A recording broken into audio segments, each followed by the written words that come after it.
এই ছোট্টবেলার একটা কবিতা আপনাদেরকে আজকে পড়া শোনাম।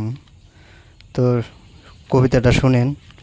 ডাল আর ভাত খেতে খুব ভালো লাগে, লাল শাক পাতে তুলে দেও তার আগে। তো এই কবিতাটা অনেক ছোটোবেলায় পড়ছি। তো কবিতাটা খুব ভালো লাগছে। তো এখন যে বড় হয়েছি তারপরেও কবিতাটা মনে পড়ে। তো এই লাল শাক দিয়েই আজকে আবার কবিতাটা মনে পড়ে গেল। তো কবিতাটা আবার পড়তেছি। ডাল আর ভাত খেতে খুব ভালো লাগে, লাল শাক পাতে তুলে দেও তার আগে।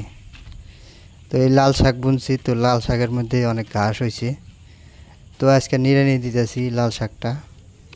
তো লাল শাকের ভিতরে মানে মরিচের ভিতরে লাল শাকও আছে, মানে দুই সাথী ফসল হিসাবে এই লাল শাক মরিচ দুইটা। তো দুইটারই কাজ চলতেছে। একটা একটা নিড়াইতেছি, দুইটাই পরিষ্কার হইতেছে। মরিচও পরিষ্কার হইতেছে, লাল শাকও পরিষ্কার হইতেছে। তারপরেও এই লাল শাক মানে পোকায় ধরছে দুই একটা।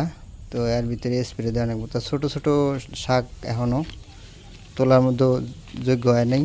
তো তোলার যোগ্য যখন হবো 2-4 দিনের মধ্যে হয়তো তোলা যাব, তুলা খাইতে হবো।